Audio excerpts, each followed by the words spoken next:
Don't worry about it. Hey, we're live. What's up, y'all? How you doing? It is a wonderful night in the neighborhood. A wonderful night in the neighborhood.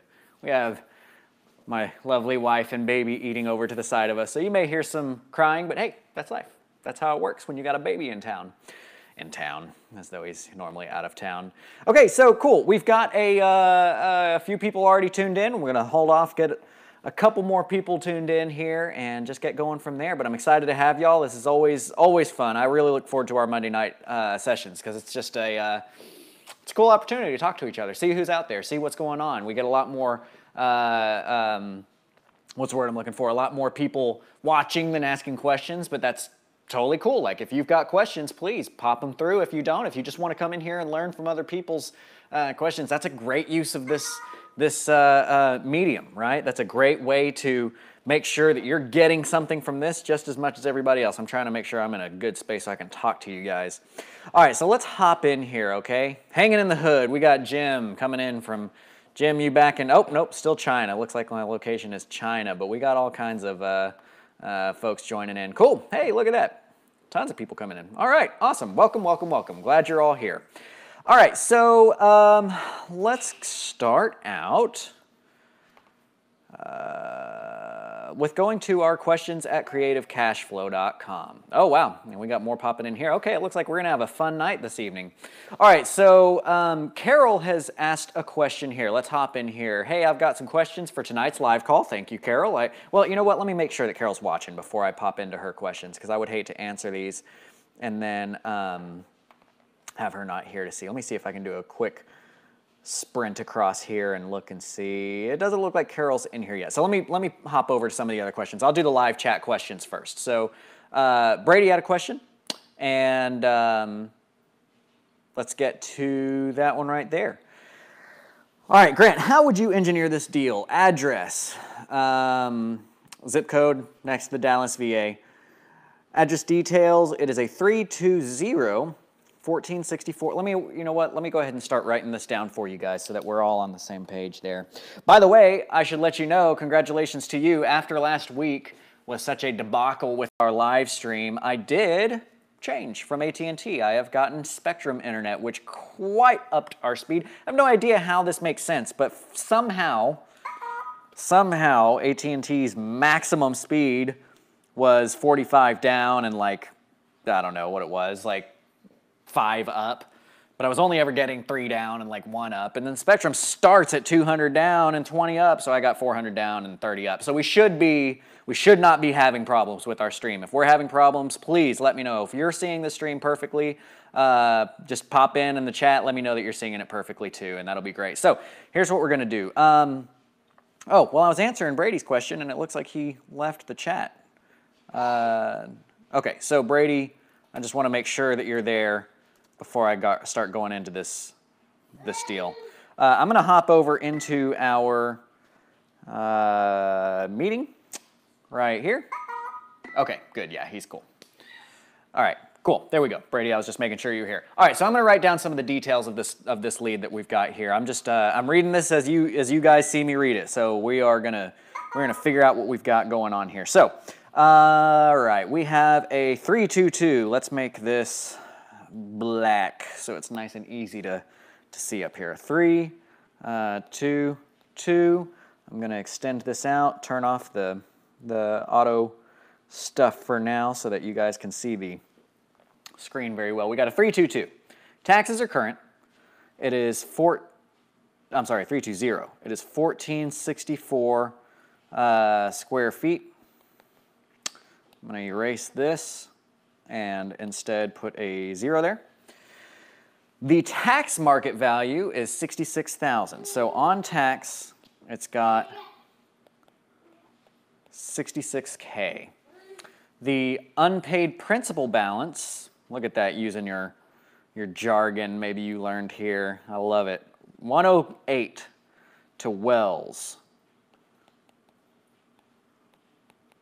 Okay, that's our UPB. And we are $62.99 to reinstate. And the ARV well, let me keep it in the same format that we've been doing here and write the number first.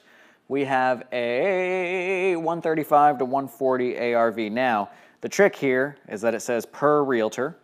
So I got to ask, is this a realtor that is involved in the transaction, or is this a realtor that you have just asked to help you out on getting some comps? So let me know real quick if that's a realtor that's involved in this, that's going to get some kind of payout from this deal happening, or if this is a realtor that's just a friend that's helping you out.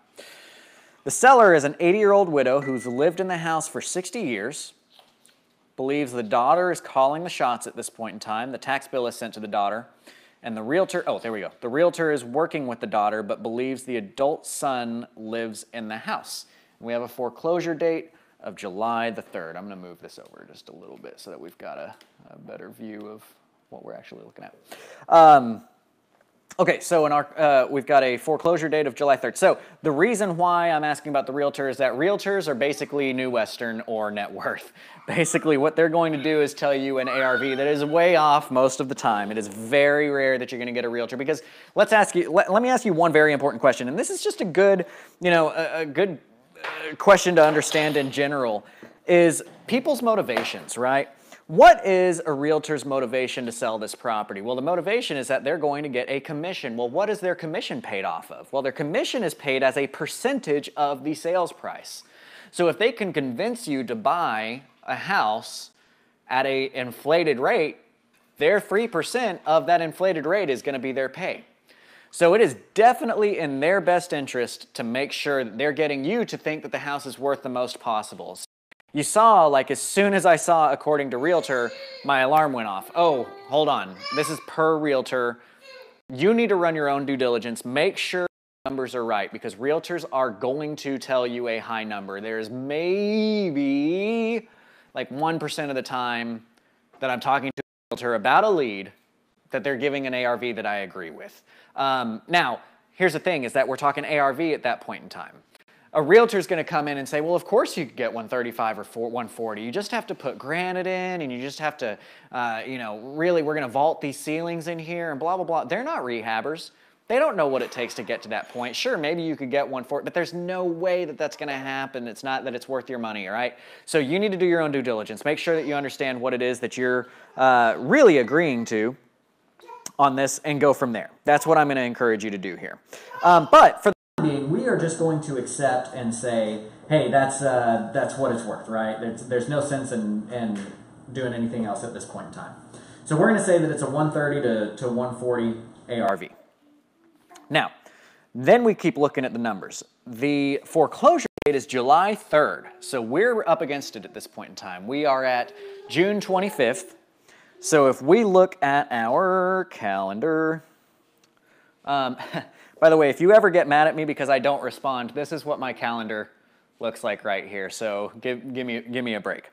But okay, so we are at, I'm trying to move it too much because I don't want to like expose if there's something in there. So we're at Monday 25th. So we've got basically 2 weeks to go on this. Now with 2 weeks to go, that means that we are, so right now is Monday, so it wouldn't be the next Tuesday, but the Tuesday after that, okay? That's when we need to get going on this lead. Now, if we are trying to take this down for an 80-year-old widow that's lived in the house 60 years, we look at our ARV of 135 to 140. What I don't see in here is how much would it take to, oh, repairs are unknown. Okay, so that's going to be a big factor here. Repairs are going to be a huge factor here. You're going to have to see inside and see what we're looking at. So Brady just popped in. He hasn't done his due diligence on the ARV, but it's not out of line for the neighborhood, so that's good to know. All right, so what we need to figure out here is subject to on the table for them? Is this a question of subject to being on the table or not? So let's just kind of analyze it as though we've got all of our options available to us, knowing what we know here, that we've got a UPB of 108, that we've got $62.99 in arrears, 130 to 140 ARV, and it's a 3-2 with a converted garage, which isn't the end of the world, especially with owner financing. If it's a retail deal, those converted garages typically aren't great, but typically with owner financing, I'm okay with it. So first thing we're going to do is we're going to look at this ARV of 135 to 140. Does that fit in line with our owner financing? Yes, it does. That's actually right there at our sweet spot of what we would want. $62.99. If we were in arrears, if we were to take down this deal and catch it up with that $62.99, who can tell me? And this might be a difficult thing for people to answer here, but who can tell me, once you catch up that $62.99, how much of that is going to go towards the principal? I'm going to float that out there. I would like for somebody else to answer that question. How much of that is going to go towards principal? Rob, thank you so much for letting me. The stream is awesome. Good, good. It's worth the, that's the other thing. Spectrum is the same price. It's the same price. And I was getting 45 down, now 400 down. I don't understand how AT&T is making money, but I guess on chumps like me. Okay, so I want you guys to answer that question for me. If you pay the $62.99 down, how much of that is going to go towards principal? I'm going to let that question float for a minute. Now, if we were to buy this for cash, let's take the 135 number. We want to be in at like 75 cents. So if we do 135 times 0.75, that would mean that we would need to buy cash for 101 minus repairs. Well, that's not going to work. What if it was 140? 140 times 0.75 would be 105. That still doesn't get us there. What if you're one of those people that buys at 145 and you buy at 82 cents?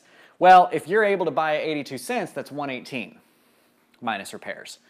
So one question here is it wholesalable? Is the house something, because there's a lot of people that will buy this wholesale at 82 cents. That's kind of the wholesale marketing rate right now. So if you're able to take it down just for what she owes and say maybe you only have, just for hypothetical reasons, there's only $2,000 worth of repairs, which I can almost guarantee is not true, your basis would then be 110-ish. And, well, actually, it's going to be more than that. It's going to be probably 113 or so because of the arrearages, but I'll explain that here in a second once we get our answer. You might be able to make $3,000, $4,000, $5,000 on a wholesale. Maybe.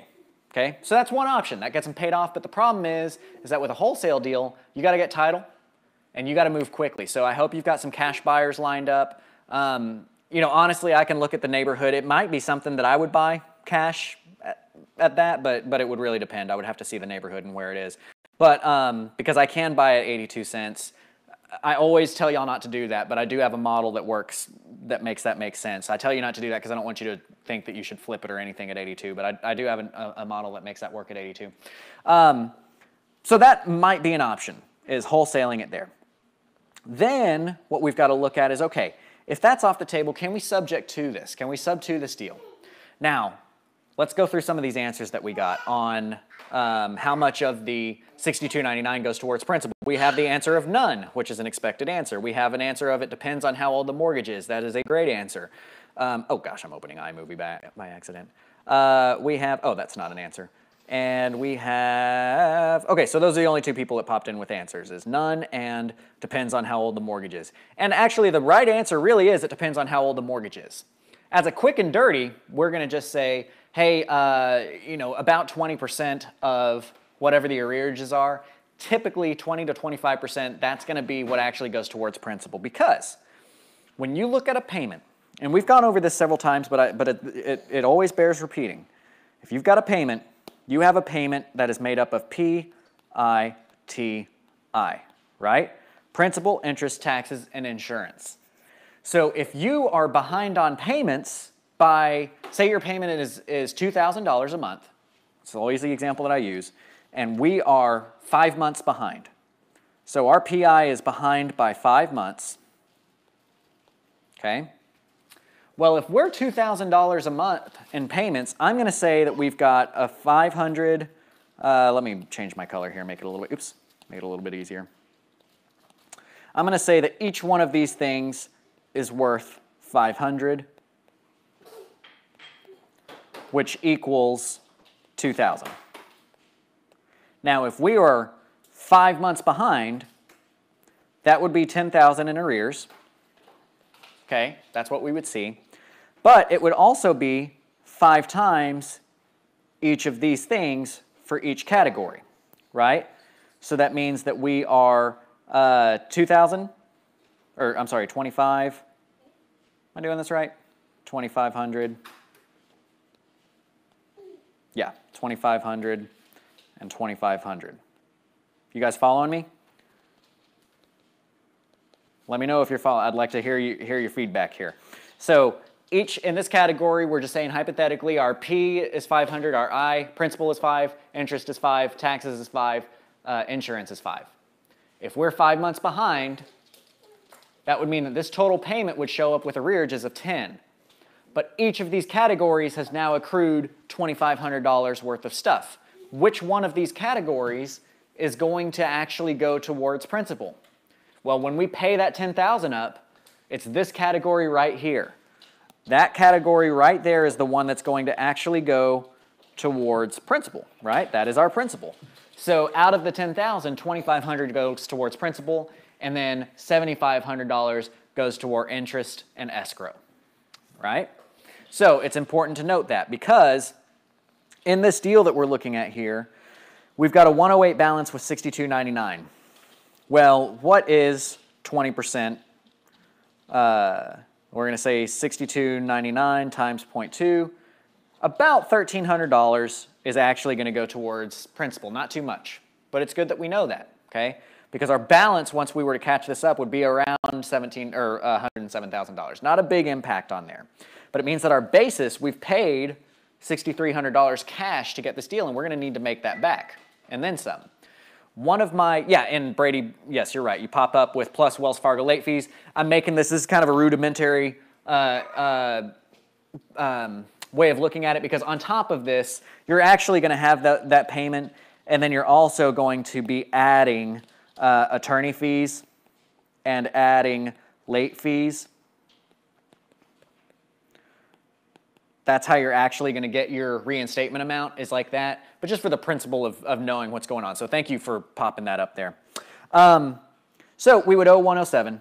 We would have paid $6,300. Now, for those of you who are watching the videos like you should be in the academy, you know that we want a 2 times cash rule, right? Whatever cash we've put in, we want to double that and have it in equity. Well, this well meets that need for us. If we have a 107 new balance and we put in $6,300, that would mean we would want to double that $6,300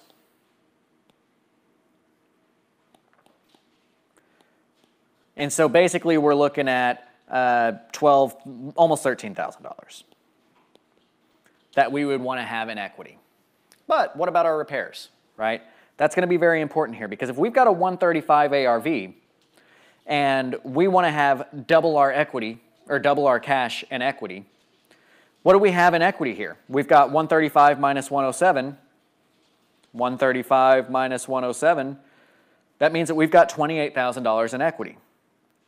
That means that we can pay up to $14,000 in stuff, in arrearages, in repairs, that kind of stuff. So if $6,200 of that is eaten up in arrearages, then we're only left with $7,300, or I'm sorry, $6,300. So we're left with $7,700, right? Is that right?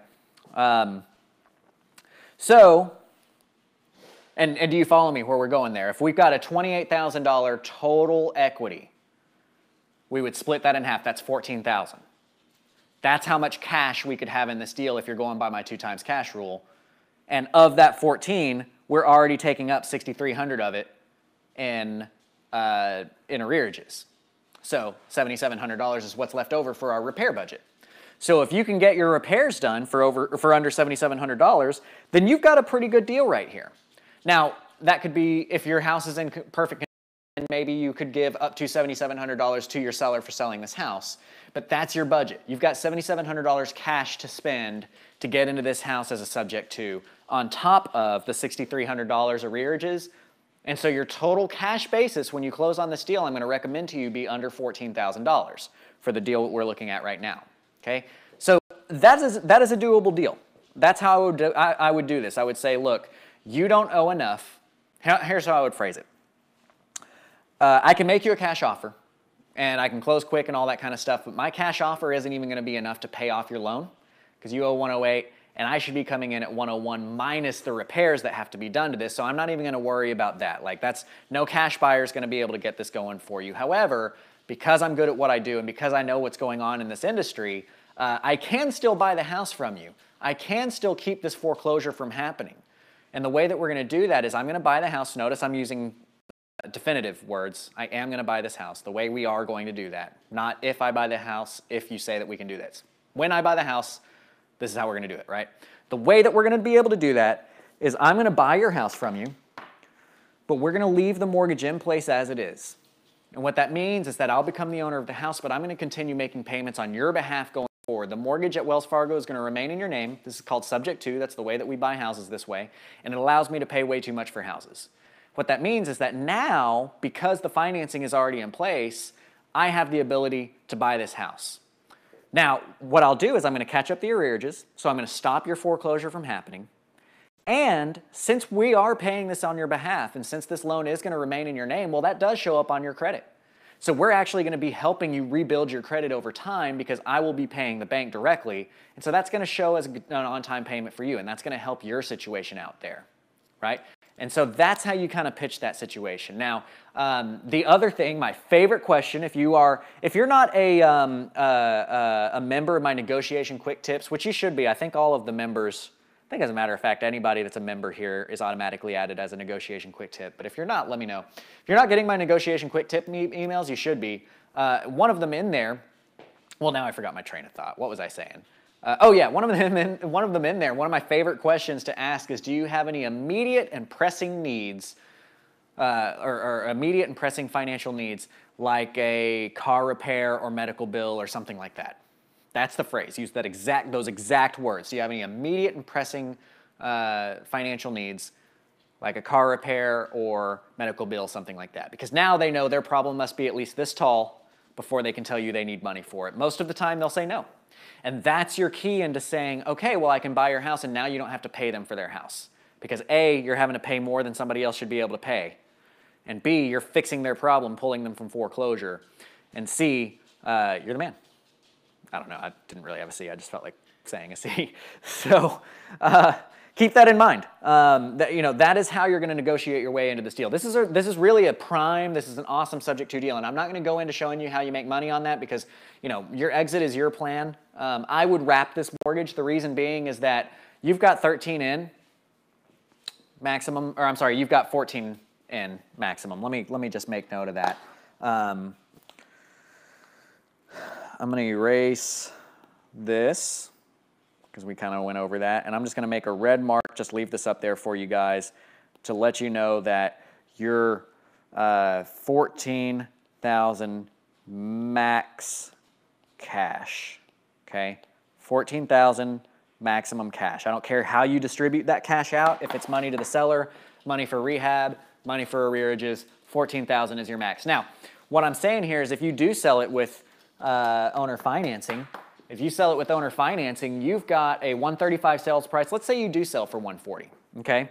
Let's say you sell for 140, what's up, Koopa? And you take a 10% down payment.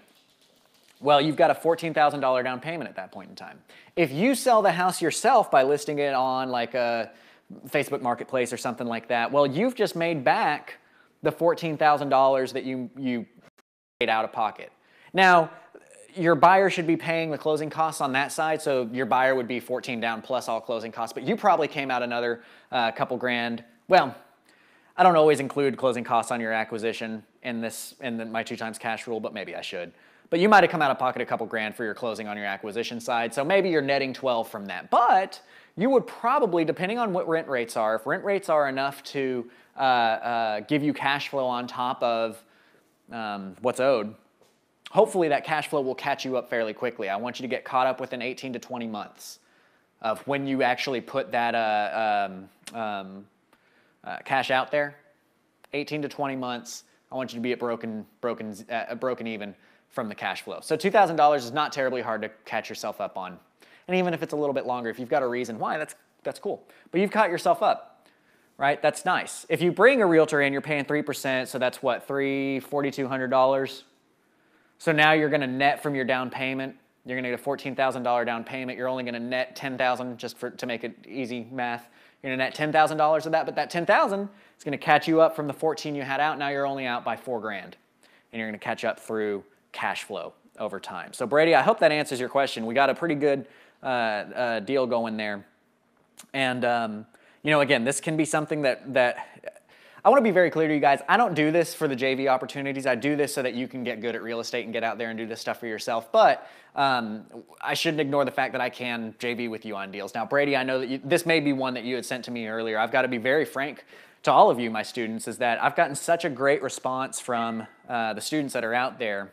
And I'm spending so much time with students and with buying houses. Like, you know, I'm still a real estate investor. I just got overwhelmed. This last couple of weeks has been bad for me, responding to JV requests and that kind of stuff. There's two people in particular that I wasn't able to get back to quickly, Brady being one of those. But I will have everybody know here that, hey, I hired a sales manager on Friday full time. So now we've got somebody in here whose job is solely to help manage all of our acquisitions, manage our JVs, all that kind of stuff. So, you know, Brady, sorry for that time that you sent me last week and I wasn't able to get to you.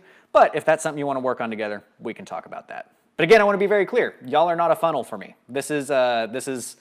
I'm here to help you get better. That's what the reason why I failed at my acquisitions this past couple of weeks is because I'm spending so much time on my students. So I love seeing you guys get successful. But if you do want help, I can JV. Jim, I love you too. Okay, so let's pop over to, so Carol is here. So let's pop over to Carol's question that she sent in. Again, you can always send questions at any point in time in the week to questions@CreativeCashFlow.com. So her question is, I've got some questions for tonight's live call. The Mesquite house is under contract last week. That's awesome, fantastic, congratulations. And the buyer is going to do the home inspection this week. There are no realtors involved. I realize that it's probably the first time for the buyer to do a home inspection, and I'm afraid that they may get scared by the laundry list of things on the inspection report. How can I alleviate their concerns for that? Are they actually paying for an inspector to go out there and inspect? Most of the time, the owner finance buyers aren't actually getting an actual inspector out there. But one of the things to warn them on is just, you know, it's all about expectations. It's letting them know, hey, when you get this inspection report done, the inspector's job is to find every single little thing that's wrong with this house and point it out to you. And 99% of the time, the things that they're pointing out really don't matter. I mean, they're going to have to point out everything. And I understand that this is your first house, and I don't want to act like we're, you know, it's not like we're just giving you some crap house. But I want you to understand that, like, they have to point out dented gutters that might drip and things like that. They may point out some things that are serious, and if that happens, then let's talk about it at that point in time. But you should understand, I'm selling this house as is. It's a good deal. Always follow up with that positive attitude, right? Those positive words. It's a good deal. This is going to work for you. This is something that is good for you. We just have to understand there's going to be that inspector, and if you have any problems, we'll talk it out. I'm reasonable, but let's come to a deal here. And then besides Scott, can you recommend some other real estate attorneys familiar with owner financing, wraparound mortgage closings? Yeah, the other two that I always recommend, Matt Aycock is kind of a go-to. Matt Aycock is super sharp. He's got offices in Florida. He's got offices in here in Dallas, Fort Worth. He's got a couple of offices. He's just a sharp guy. I mean, if you want to buy the book, knows the law inside out, Matt Aycock is a good guy for you. And then there's also Galen Lonergan, who's very familiar, and she gets used by a lot of people around town here in Texas. Side question, do you think the market is slowing down right now? My property takes about 6 months to sell. It depends. I mean, it's slowing down a little bit, but I think there's going to be too many people right now. I mean, it's so funny. Having been through the cycle at this point in time, people are starting to act like the sky is falling. The sky's not falling. You know, we are going to even out here in Dallas, Fort Worth. It's going to happen. It's going to come down. But let's not worry about it too much. Let's just keep doing real estate. We know how to handle each type of deal. So yeah, properties are taking a little bit longer, but it's such a broad, like of course the higher end properties, like we've got huge inventory in the $1+ million deals, but that's one of the reasons why I like sticking where I do in the ARVs of under 250. So Kara would like me to type those names. It is Matt Aycock and it is Galen Lonergan, and that would be Pratt, Aycock and Associates. Is Matt, and just tell either of these guys if you use them, tell them I sent you. It doesn't get me anything, but it's nice. I like to let people know we're all here to help each other, and it's, you know, it's nice for them to know that. And it's nice for people to know when we're sending them over. All right, and then. Trump's immigration policy. I mean, that's been on people's mind ever since we got in here. You know, it's kind of like, I have students sometimes, personal mentor students, who will get too scared to do, bring me my baby, who will get too scared to do marketing because everybody else is out there marketing. But if you don't send marketing at all, ain't nothing gonna happen. What's up, big boy? Here's my baby. This is my baby boy. Say hello. You say hello? I haven't gotten to see him all day. Today has been, y'all saw my calendar, today has been a back-to-back-to-back-to-back kind of day. All right, buddy. I'm going to bed now. Bye-bye. So you have just witnessed the time that I get to see my baby today. And that goes back to why I've hired a sales manager and why I've hired some strategists that we need to get in there and get some help. Okay, so all right, let's hop in here. See what other questions we've got. I'm getting through the chats here. Okay, so is being successful, this is Blue Star. Hey, and I think I asked you the question last week and I forgot to add the notes. Thinking, what is your name, Blue Star Property Group?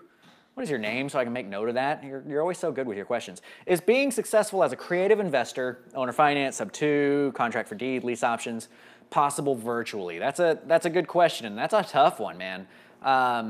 You know, virtual investing is a whole different dog, just all on its own. I am not a fan of virtual investing. For what I know, I have to touch every deal that I do. That's just, I've seen too many people bitten, even super successful investors, who I'm not going to name because I'm not going to air out there, but there are some people whose names you know, who, because of my relationship with them, you know, I know kind of in-depth stuff of a lot of the top producers in the state and in the nation, and they get bit hard with out-of-state investing because you don't have, having somebody look at that property and see what the acquisition rehab is going to be is very difficult. Now, that said, there are some people that are super successful with it. You know, one person to look at is, oh my gosh, what? I'm going to lunch with him and I can't even remember his name. Bryce McKinley. You know, Bryce McKinley, he'll contract, I mean, literally last week he contracted 15 houses in one day. He doesn't step foot in any houses. It's over the phone only. And he does all, wholesaling stuff. So it's going to be very difficult because of the turning gears that you've got in financing. It's going to be very difficult. Nothing is more important than your team. You have to have a solid team in place to, sorry, my baby's making a breakaway. It's bedtime. You have to have a solid team in place that you can trust to tell you your ARV, which that's very difficult. I'm sorry, your rehab costs, which that's very difficult. And so good luck to you, but I wouldn't necessarily recommend it. But again, that is me telling you from my experience. I'm always going to be very blunt about, hey, I'm not good at some things. I am really good at other things. That's going to be something that I haven't studied, I'm not great at, so I'm not going to recommend that you do it because I just haven't seen many successful in that way. And thanks to you, man. He says, I appreciate what you do. What did you do early on to break through the wall, stay motivated, and have success? Man, that's a big question. What did you do early on to break through the wall, stay motivated, and have success? You know, that's a great question. That is a very difficult thing. You can't train. So if you follow me on Facebook, if you don't follow me on Facebook, you should. You know, friend me on Facebook, Grant Kemp. You can look me up. There's also the CCF Mentors, at CCF Mentors. You can follow us on there. I get onto the whole like hustle grind social media person so much because there's so many newbies out there. There's so many people who just haven't done crap who are constantly on Facebook like hustle grind 100% of the time, hustle, grind. Ooh yeah, look at this check that I made, blah, blah, blah, blah, blah. And again, because I'm experienced, because I know the behind the scenes of everything, I know these guys have done like 10 deals ever, right? Yet they're being objectified as heroes through social media because they put up a check for $30,000. But I know you can get a check for $30,000 and have lost 60 on a deal. Getting a check doesn't mean crap. Getting an appointment doesn't mean crap. So don't get discouraged by seeing other people and thinking, wow, how the heck are they doing it, right? That would be step one, right? Don't get discouraged by comparing to what other people are doing and saying, how in the world are they? What you need to focus on is what you can do, okay? What can you do? The number one reason why people fail in this industry is that they have unrealistic expectations of what they can do, what they will do, and what will happen from their actions. Unrealistic expectations are the number one killer in this business. So you have to understand what you are capable of. Are you capable of 12-hour days? Then you're good. You've got to just hustle. You've got to understand that this stuff will pay off. It is going to happen for you. But if you're incapable of doing that, that's okay.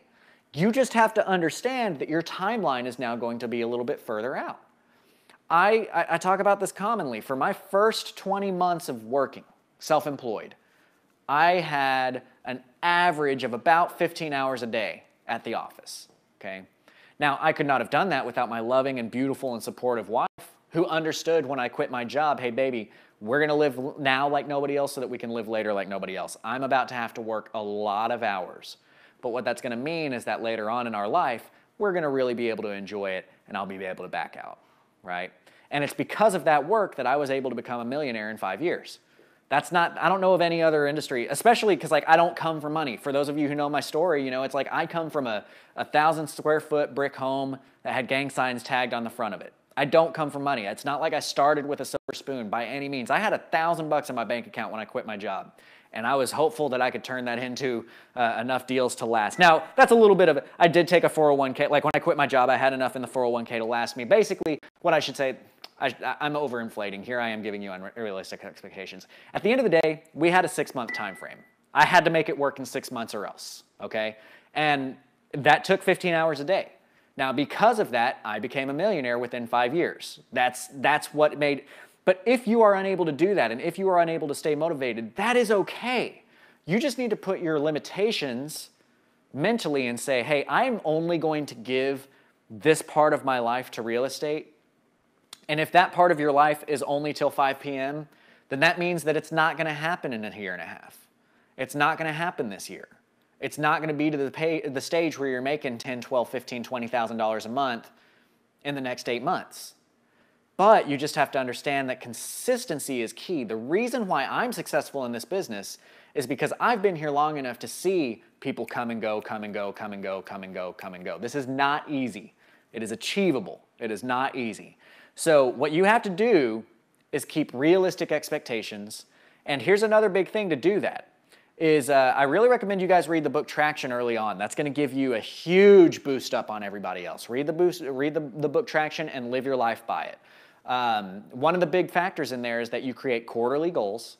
You look at all your issues. You're going to literally write every issue that you have, and you're going to choose 3 to 7 of them that are big, and you're going to say, this quarter, I'm going to get these things done. And that's what you focus on. And if something else shiny and cool comes up, you're going to set it on your issues list, and you're not going to touch it until the next quarterly meeting. Even if you're your own boss and you're the only person in the organization, quarterly meetings, okay? Next quarter, you're going to mark off which of these things you've done. If you still have one outstanding, you're going to leave it. 98% done is not done. Done is done. You're going to leave it there, and you're going to add 2 to 6 more of those items from your issues list that you're going to determine are the most important items to get done that next quarter. That is going to be huge for you staying motivated and getting going in this business. So quarterly goals, realistic goals, education, networking, listening to guys like me, talking to guys that are out there that are doing this kind of stuff, and just rolling, rolling, rolling. That's how you stay in there. Okay. So getting passive income is not a passive activity. Major delayed gratification. Good job, Brady. And thank you for complimenting my family. He says, beautiful family. I tend to think so too. Okay, so Jim asks, are you going to create yet another email address of jv@CreativeCashFlow.com? You know, that's actually not a bad idea. I might. Honestly, I might. Okay, question. Can you detail the path needed to become an RMLO, confusing with state and national, and if sponsorship needed? If you could discuss the RMLO model applicability, pro-con, it would be appreciated. It's kind of like getting your agent's license. You just go to a class, you take a test, and then you're an RMLO. You can create your own. One difference about being like an agent and a broker in the RMLO side is that you can create your own mortgage brokerage right out the gate. You don't have to be sponsored by somebody else. That's what I did. I created Texas Pride Lending, and I just flew by the seat of my pants and grew it into the largest RMLO service in the nation within 2 years and sold it. That was where I did. But it can be hard. I mean, a lot of people I'm going to humble brag a lot right now. I just got done with one. Here comes another. A lot of people fail that test immediately. I missed 2 questions on the national and 1 question on the state test. You got to study. You got to get good at it. It's hard, but yeah, it's just licensing. That's all it is. Okay, we got 3 more requests. Kiana, can you tell us what zip codes or cities you prefer to JV on? I'm only going to JV in the Dallas-Fort Worth area. I might consider outside in Texas, like in other major cities, if it's a deal, depending on what my responsibilities are in the deal. But Kiana, I know that you're in California. I wouldn't be moving out to California. However, that being said, I do have connections. So if you've got a deal that you need a JV on for whatever that might be, if it's financial or whatever that might be, you can still send me the question on it and send me the details, and I'll see if I can hook you up with somebody. Okay, Jason says, if I buy a homestead house with cash or sub-2 to prevent a foreclosure, is there a legal limit on the number of months I can lease back to the owner? Do I need special verbiage to protect myself or the seller? That's a really good question. Leasing back, no, not a legal limit. You're good there. You could get into some danger if you go for more than 2 years. Because then it can be considered a sale by some standards. But if you just do like a annual lease and just keep leasing it, that's a little bit different than doing like a 5-year lease. Selling it back to them, yes, there's dangers there, and you need to be careful, and you need to work with an attorney before moving forward with that. And thank you guys. We've got great questions coming in today. Josh, Tennessee guy. There we go. Josh, I'm going to write, that is Blue Star. Josh is awesome. I've appreciated the questions. And y'all just got a big motivational speech. I always tell myself I don't do the motivational speech thing, but hey, there you go. We did it. Okay, so I believe that gets my, let me just make sure that gets my chats out, and then I've got a couple of more emails that we need to get through. So I'm gonna hammer through these chats to make sure that we're getting it. I'm hearing the sound, but I'm not seeing the chat. Where is this sound coming from? I've got so many chat windows up here. History, let me look here. Maybe that'll tell me. Hey, Carrie. Oh, dang it, and that was 25 minutes. Why did that come up? Dang it, Carrie, I'm sorry. It wasn't streaming for her. Okay, Rob, Brady, got that. I don't know where these sounds were coming from. Okay, anyway, it looks like I got through our... looks like I've gotten through our chats. So I'm going to go to our emails now.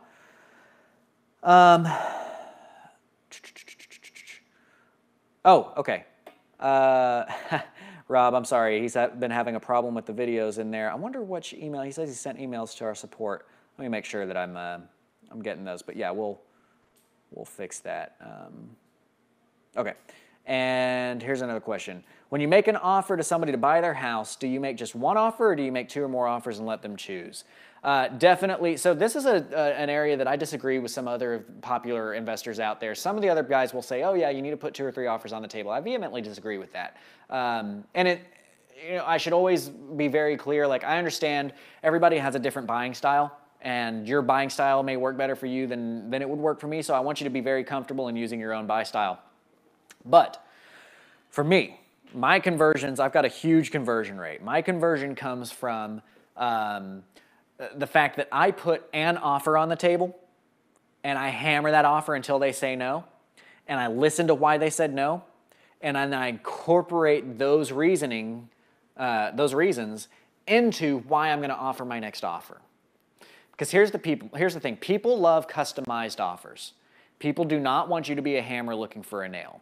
If you lay 3 offers out on the table and they say no to offer 1 and they tell you why, and then you start trying to tell them why offer 2 fixes that, well, they know you're just being creative and fixing and doing that. But if you put offer 1 on the table and you hammer it and you get them trying to say yes to it, and they will not say yes, and you say, why won't you say yes? And they tell you why they won't say yes, and then you say, well, okay, look, here, I can solve that problem. If you can't do this, I can solve, if you're saying the reason you won't sign is because X, and I always make it very simple on them like that, right? So you're telling me the reason that you're not okay with this offer is because it's not getting paid off quickly enough. And they say yes. And I say, okay, well, so if I was able to do that, then we should be good to go. So let me think. So how about this? How about I, boom, second offer. Now I'm going to cater that second offer to why they said no to the first one. If they say no to the second offer, same rinse and repeat for that third offer. But if you get through 3 offers and they're not saying yes to anything, you're either not listening enough or they're just kind of kicking the tires and you kind of need to put some pressure on them to get that sale. Below is the offer I made on that home with the home equity loan from a couple of weeks ago, finding out what the seller needed. Let's see. That's kind of big. I'm not sure that I'm not sure I'm gonna put that up here. Well, okay. Let's. I've said in the past that deal analysis is until now because that's a pretty intense. Okay, Grant. I was walking in a decent neighborhood the other day, but outside my farming area. I kept finding vacant houses of varying structure. I would normally blow right past these houses if walking in my farming area because they're better vacants to chase. By the end of my walk, I was upset with myself for not taking more pictures. Here's a vacant house example. That's pretty vacant. Question, to what extent do you buy houses that are vacant and falling down? A shack that's about to fall over, a house that has been stripped, a house that can only support living with plus or minus dollars of work, any house in a good neighborhood, all houses where the numbers work. That's the one. All houses where the numbers work. And it's not just where the numbers work, it's also where your skill set can work. So that's what it really comes down. Because like if you don't know, here's a burnout is a prime example, right? I've bought burnouts before where it's like you're spending $60,000, $70,000 on a rehab of a house that's only worth $120,000, $110,000. I've done it. It's a lot of work. But I'm not going to tell you on your first rehab to go out and do a burnout. So you just need to work within your means, within your skill set. People fail because they start trying to push themselves into areas that they don't know. Rob says we answered the question offer only, and that's what he was after. So cool. We're not going to go into that other part. Jim pops up. Are the Investor Carrot site worth the money, or better to go to do your own site and optimize? Noticed the triple equity is Investor Carrot, and I'm not sure. Having to do it all over again would have been easier to keep on going. Maybe from before. Yeah, Investor Carrot I think is totally worth the money, but also even more than that, like go look at the Propelio websites that they've launched. It basically is the Investor Carrot sites, and it's included in your Propelio account, so it just makes more sense to do that. Okay, underlying loan servicing. Mechanically, with the advent of online banking, does the underlying owner still maintain control of the online banking access to their loan? Or do you take that and change the password, then pass it to August REI or in-house servicers? Another way of asking the question is, how do you service underlying loans? Do you send a physical check or use bill pay type function? And does the original owner have access to this account still if using bill pay, etc.? The short answer is yeah. I mean, like we will, if they don't already have an online account set up, we'll set it up. We always get the online account access from the seller at closing. We get that username and password so that we can log in there. And we don't change the password. We allow them to go in there and see, because that's one way for them to verify that we're doing what we said we were going to do. But we do get that access so that we can look at it there. And then, yeah, sending ACH payments to the bank, that's the easiest way to go about doing it. We have historically sent checks in, but we're actually switching right now to do all ACH electronic payments for that. So I believe that finishes us up with our questions. So I've got this set to where we're on low latency. I should be able to. Why do I get this ding and it's not showing me where my questions are coming from? I'm not sure. Maybe I shouldn't be Xing out of these. If I have not answered a question of yours, go ahead and send it now. Let me know if you've got any more questions right now, and we'll be going from there. But guys, we've gotten some great questions in. I do want you guys to understand that we do have questions at CreativeCashFlow.com. And no, it's not a Facebook ding. That is the ding from our chat. But questions at CreativeCashFlow.com. That's going to be your ability to go in there and get questions answered throughout the week. And I appreciate you being here. It looks like I've gotten everybody handled up. Next week, I was trying to do low latency this week because of thinking that I had the internet to take it, but it does look like our stream health is low on this, which is unfortunate. So I'll do a higher latency next time, which just means that I won't be able to respond as quickly to your answers. Here's one question. I still struggle on finding the ARV for most homes I look up because there aren't many homes sold in that area within even a wide range of years or build sometimes. I don't know what to tell you, man. You gotta, I am hesitant to believe that the ARV doesn't exist strictly because you said for most homes I look up. Here's something that I learned early on, which is if you're finding a consistent problem in something, it's probably not a problem with that, it's probably a problem with you. Okay, so how that manifested itself with me was that I constantly had people saying no because of due on sale clause, and that's because I was presenting it wrong. I didn't feel comfortable with it, so I had to analyze that. It may be that you're just happen to be in a niche that's very hard to find those ARVs for, but you just got to find what you can. I mean, I don't know what else to tell you. You got to find what you can. You got to look first I look longer and longer back, then I start looking wider and wider. But you have to find it. You have to look for details. There is never a time that you won't be able to find some kind of numbers to go off of. I did just get a thing that said stream was great on my end tonight. Okay, good. So I'm glad that that's good for you guys. My thing was showing me my stream health was bad. So if you're seeing a great stream, then that's perfect. I'm glad to hear it. And it looks like we've got some typing happen. Tom, I see that you're typing here, so I'm going to hang out for a second to see if we can get that answered. But if it doesn't come in the next minute or so, then I will probably drop off from it. So here we go. Would you still make an offer if you, say, find only one home sold and not much comparable? Yeah, definitely. I mean, well, I say yeah, definitely. I mean, it really depends.